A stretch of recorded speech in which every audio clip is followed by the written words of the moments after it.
Hey everybody, thanks for joining today. I'm Heather and this is Fierce Fit Keto. This is my channel about my goal to lose a huge 50 pounds in 12 months. And this little section, this is part 2 of my goal setting kind of series that's going to talk about how I'm going to manage not only my channel, but my goal to lose this 50 pounds and how I'm going to do that using some project management techniques. So if you're interested in this part 2 of this series, please keep watching. I'm going to link part 1 up here if you've missed it.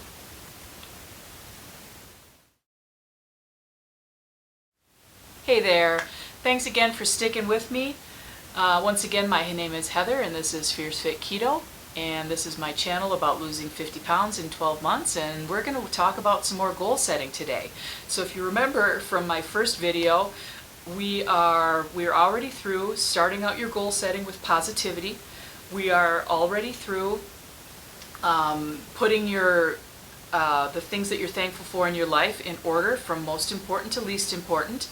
And then we have figured out what those top priorities are in your life. Generally, they're things 1 through 3. Next, we've hopefully gotten a huge list of the things that you'd like to accomplish in the next 12 months. And then now we're picking up on that with some specifics on goals. So the last time I spoke briefly to parents on why your children should not be number 1 on this list. Now, I understand that your children will always be number 1 in your world, your heart, your life, and on your list. But for this exercise, for this type of goal setting, don't put your children as number 1. Because you can't make your children smarter. You can help raise them and make them, better people. But for this specifics, you want the focus to be on yourself. So if your children are number 1 on your list, I want you to just make a line through it, and right next to it, I want you to put intrinsic. If you don't know what the definition of intrinsic is, totally fine, I had to look it up. Something that's intrinsic means it's ingrained. It's naturally a part of who you are. You don't have to write your children on as your most important thing in your life. Or for some people, it could be they're a small business owner and that their business is so ingrained in who they are, you don't have to set any goals toward that. It's going fine, you don't have to. Maybe it's your faith, maybe it's your studies, maybe it's your relationship that you don't have to touch. Whatever that might be, if it's something that you want to eliminate off the list, so for the purpose of focusing on yourself, just put that line through it, write intrinsic next to it, and you're good to go. And then you can focus in on other things. So next, what we're going to do, and I borrowed this phrase from Chalene Johnson and her push, which actually some of this is actually based on, and I'm going to link Chalene Johnson and her push book below, and I'm also going to link another law of attraction book called The Secret, which is where my law of attraction comes from. And then I'm also going to link Think and Grow Rich, which is also a very popular goal setting book. It's actually from the 1930s and it's still really great. So I'm going to go ahead and link that below for you as well, just so that you kind of know. But goal setting is goal setting, but that word push comes from Chalene Johnson and it's really a great tool. So what I want you to do is I'm going to have you set up your push goal. And what that is this is a goal that's on your list of 12 to 25 things that you will have done in the next 12 months that kind of makes everything else happen. So what I want you to do is look through that, and it should be something fairly easy to accomplish. Something that'll maybe take you a week to 10 days. Something that's gonna knock everything else off, out of the park. So my push goal was doing this. My push was you need to set up a goal setting plan that's specific to losing weight and nothing else. I set up goals all the time for, doing landscaping or cleaning my house or, setting up a financial plan or any of those types of things. it's accountability for my personal life that I have a real hard time with. So whatever that might be for you, highlight it, and then underneath your push goal, or whatever you'd like to call that, maybe it's the wow goal, or it's the immediate goal that you might want to do. Go ahead and put that under push, and I'll wait for you. All right, now that you've got that done, what I want you to do is I want you to write a few things underneath this, and I want you to write it out. I want you to write out why this goal is important to you. In project management, it's exactly the same as creating a charter for any type of a business or a project plan. You're writing out what this is about and what the purpose of it is. You could call it a mission statement, you could call it a vision statement. It's why this goal is the most important. And while you do that, I'll wait.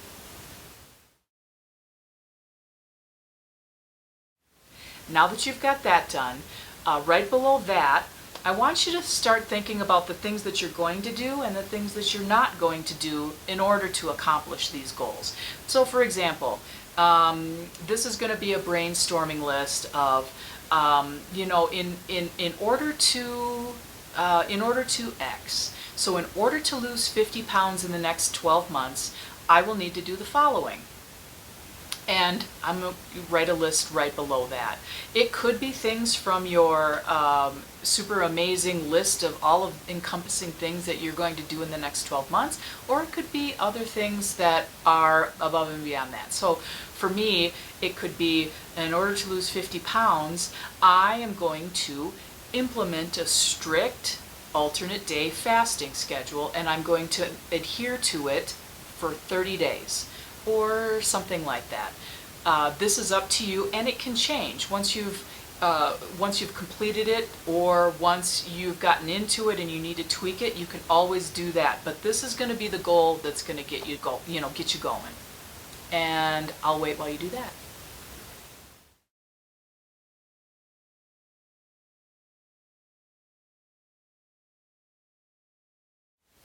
All right, now that you've kind of declared your vision and you've begun setting out things that you're going to do, while I'm not a fan of negativity, I also want you to define the things that you're not going to do.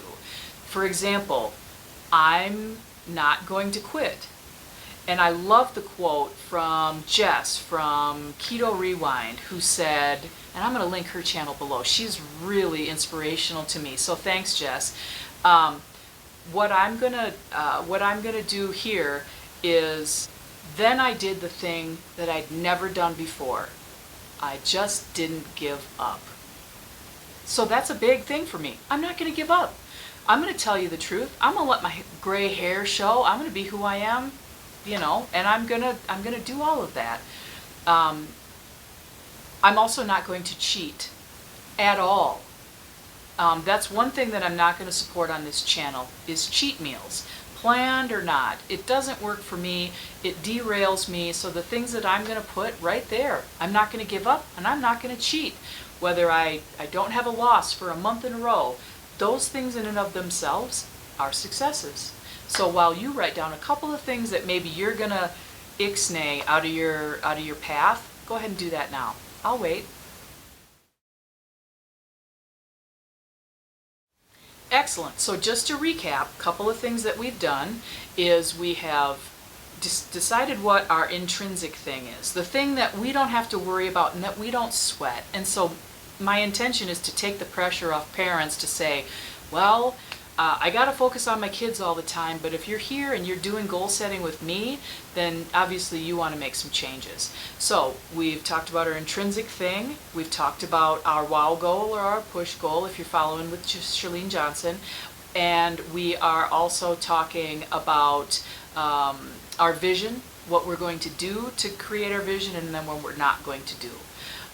So in that, what you definitely want to do is make it a SMART goal.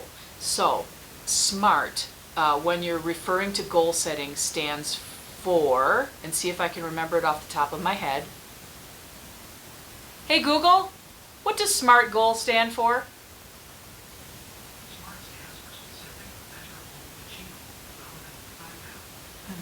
SMART goal stands for specific, measurable, achievable, time-bound, skipped one, strategic, measurable, achievable, relevant, and time-bound. So I kind of started to say it, but in the next 12 months, I'm going to lose 50 pounds through a ketogenic diet and intermittent fasting. So for 30 days, I am going to create and implement a specific alternate day fasting schedule that will hopefully get me into a ketosis state and assist in some rapid weight loss. The specific goal for around that fasting will be autophagy. So I'm pretty swollen. I can tell I'm swollen, I'm inflamed, I'm holding a lot of water. So I kind of want to get rid of that right away. So doing 30 days of alternate day fasting will do that.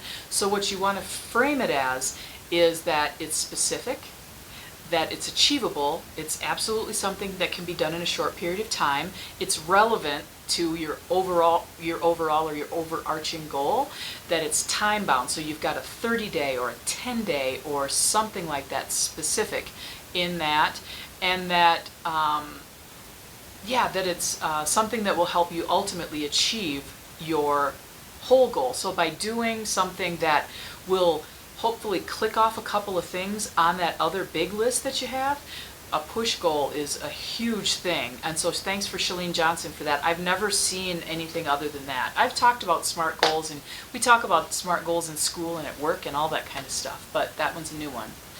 And then in those, so you should, technically speaking, have 3 goals going on at all times. I like to think of them as a push goal, which might not be specifically related to your weight loss goal. So another one of my goals is to get up every day at 6 o'clock. That could be another one. So you want to have a push goal, and that might be health related, it might not be, as long as it's helping you get ultimately there.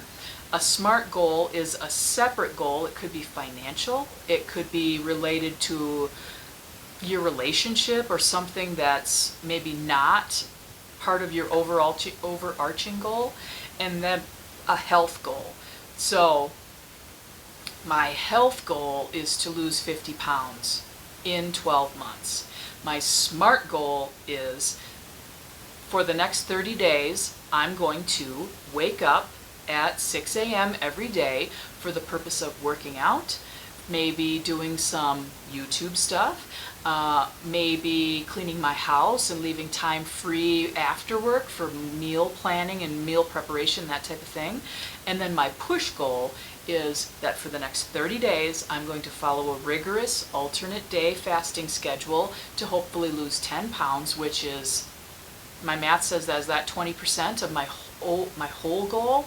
And then hopefully lose some bloat, make me feel better, and then I can work out harder. I love strength training, I love Pilates, I love yoga, and by kind of feeling a little bit better, I'm going to be able to do more of that. So, just to recap, today we have done our push goal, our SMART goal, and our health goal. So by the end of today, hopefully you should have 3 goals outlined, and then next time we'll kind of talk about, you can do this now. So for next time, I want you to make sure that you have a calendar, and you could have just a regular ordinary calendar, or I prefer Google Calendar because a Google Calendar will sync with Outlook, and then you can have it on your phone. And then so I've started up one of those, and then make sure that if you use I use a Samsung phone, so I use an app called G-Tasks. It's all free, you don't have to premium that or anything at all, and that will also hook up to your Google Calendar.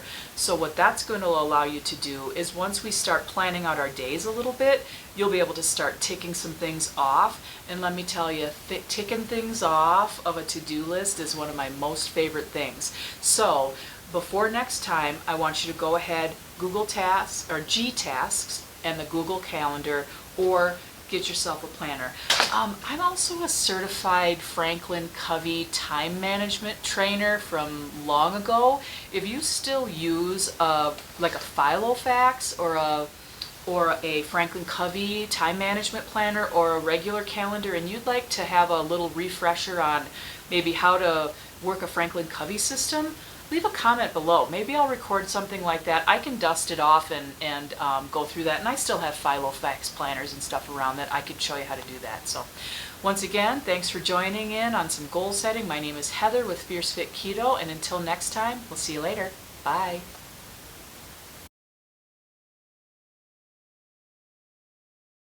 I can never remember the S. Hey Google, what does SMART goal stand for?